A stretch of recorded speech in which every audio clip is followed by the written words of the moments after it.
Hey guys, so we've got a quick update from Flame Toys, the official third-party company who makes all those crazy third-party model kits.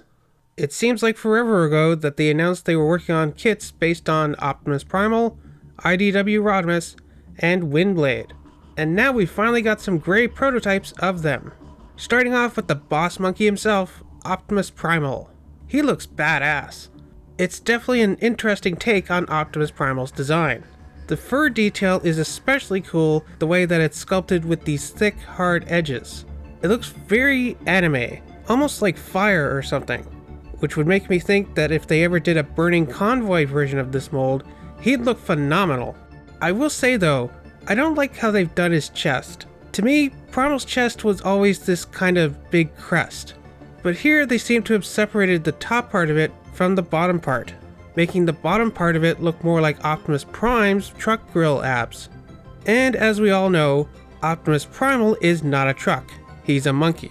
Or, a great ape, technically speaking. The way they've changed his weapons is interesting too. Both his shoulder cannons and his arm blasters all sort of remind me of Megatron's fusion cannon. It's like he's got a couple fusion cannons on his back and two little baby ones on each arm.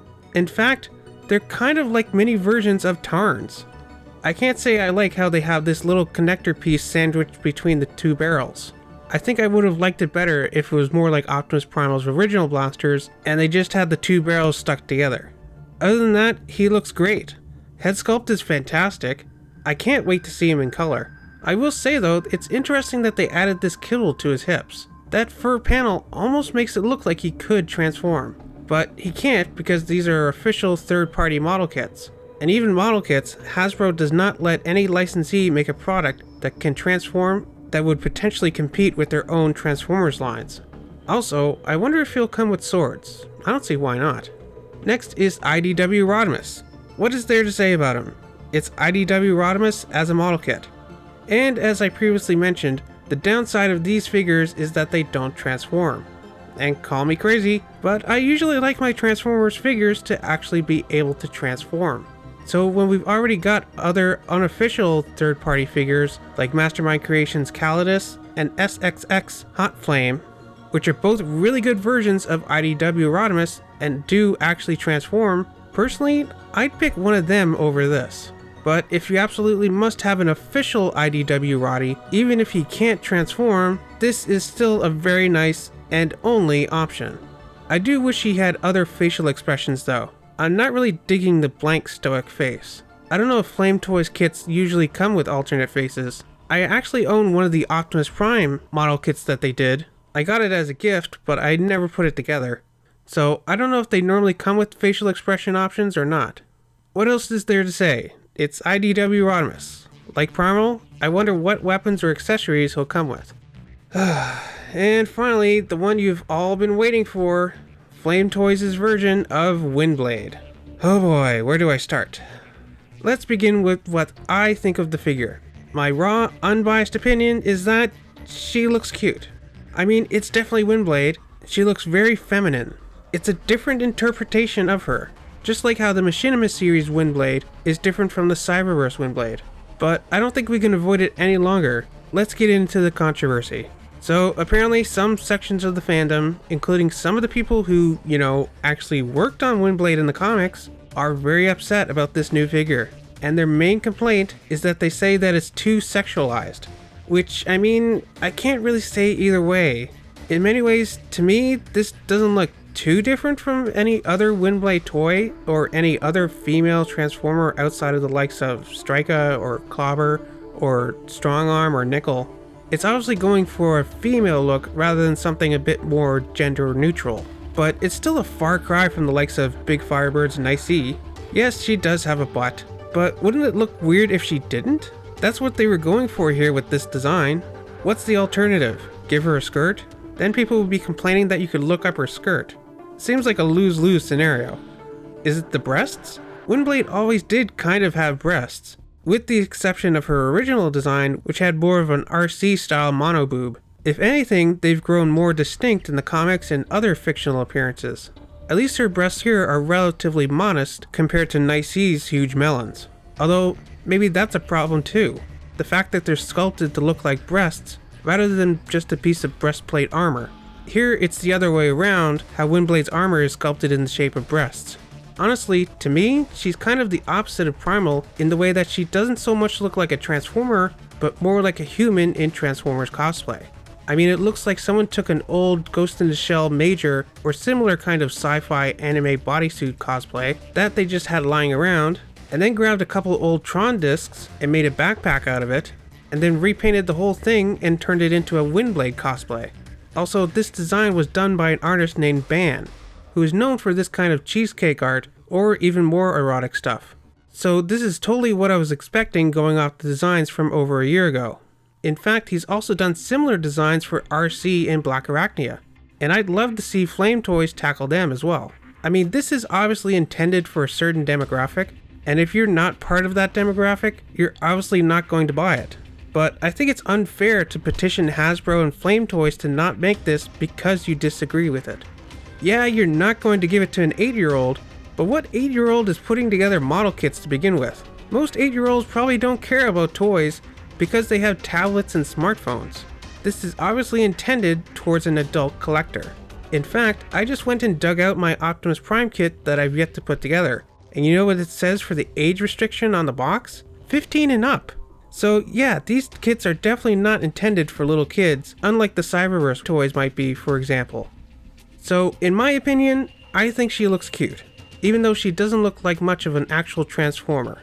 And if you don't like her, just don't buy her. There's lots of other Windblade toys out there. Well, anyways, let me know what you think of these new prototypes. Is the Windblade offensive, or is it just a little bit more feminine than we're used to with Transformers? Don't forget to like, subscribe, ring the bell, and all that other fun YouTube stuff. And I'll see you back here for more Transformers news, which should be very soon with New York Toy Fair right around the corner. So see you then. Alright, so I was about ready to finish editing and posting this video when this morning it looks like Flame Toys have taken down their preview images of Windblade. Why does this feel like Big Firebird's Nice all over again? So, what does this mean? Does it mean that Flame Toys has cancelled their Windblade figure? Does it mean that they're redesigning her? Honestly, I hope that neither of those are the case, because I really don't think there was anything wrong with the original design. I actually think that it's kind of refreshing when we deviate from the typical design. Just look at how many G1 style Optimus Primes we have. It's like every single Optimus Prime toy is exactly the same. They look the same, they transform the same. Heck, some of them even are the same toy, just repackaged, some parts remolded, accessories added, and given a bigger price point. I'm so sick of it. Every one feels like the exact same toy with a new hat. And Windblade is no different. Every toy she's had is basically the same, but with a new gimmick or slight refinement. Here's her original toy. Here's her original toy again, but with a slightly different color scheme and a new accessory. Here's her first Titans Return toy, which was actually just a repaint of her Robots in Disguise toy, which in turn is actually just a slightly improved version of her original toy. Then here's her actual Titan Master toy, so now she's a Titan Master, her jet mode looks slightly cooler, but she's lost her signature sword, and she kinda looks like a dude. And then, like I previously mentioned, there's the multiple versions of the Robots in Disguise Windblade, which are basically a subtle refinement on the original, and so similar that they straight up just released her as G1 Windblade. And finally, we have Cyberverse Windblade, who I really love. Her design in the cartoon is perfect, but unfortunately, like most of the Cyberverse line, her toys are Hopefully one day we'll get a deluxe of her that actually fully transforms and doesn't have upside down wings. The way I see it, this Flame Toys Windblade is as much a departure from the standard Windblade design as Animated was from the other Transformers designs at the time. And people didn't like Animated when it was first revealed. Let me tell you, they hated the new designs. But can you imagine if Animated was cancelled before it was even released? Animated, one of the best cartoons and toy lines in Transformers history. Cancelled before it even started. Just imagine that. Now, I'm not really trying to compare this Windblade to Animated. If anything, it's closer to something like Kissplay, which, for the record, I personally wasn't a fan of, But I can at least appreciate that they were catering to a specific audience, even if that audience was not me. And just because a new version or toy of a character comes out and you dislike it, that doesn't mean it ruins what came before. If you don't like this Windblade, you can still go back and read the IDW Windblade comics. This hasn't changed that incarnation of the character, just like how this doesn't affect the Cyberverse version of the character. You should be able to watch Cyberverse without thinking about Windblade's ass every moment she's on screen. Or at least I hope you can. That would be pretty weird if all you thought about while watching a children's cartoon was sexual thoughts about the characters. If people were advocating for more female body types for a wider representation in Transformers, I'd get that.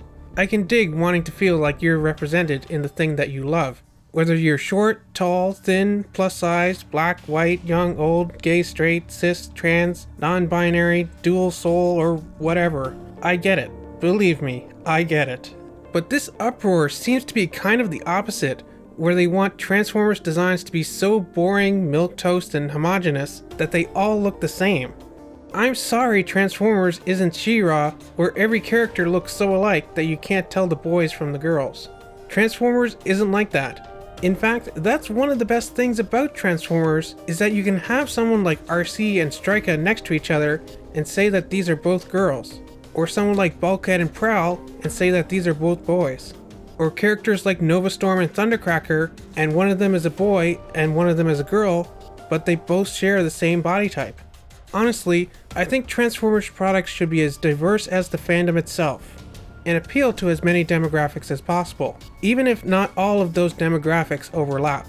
And I hope that if you don't like one particular product, I hope you can at least learn to appreciate that others may enjoy it. And hopefully another product comes along that you will enjoy.